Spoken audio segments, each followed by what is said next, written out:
اسباب تخليك تشترك في كورس كام كونكت. سيشنز شرح وحل على المنهج كله from A to Z، وفي نفس الوقت مش هتضيع يومك كله في سيشن واحده.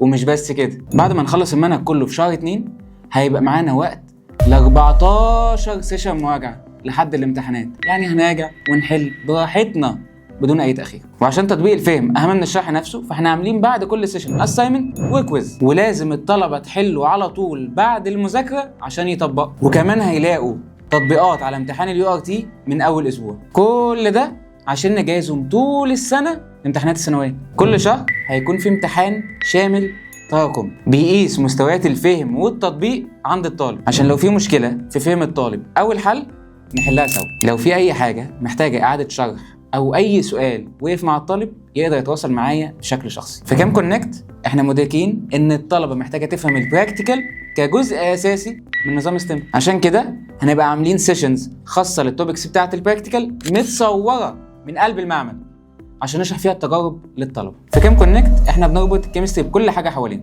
علشان كده هنوفر كابستون كونكشنز للكيمستري للطلبه عشان نقدر نساعدهم.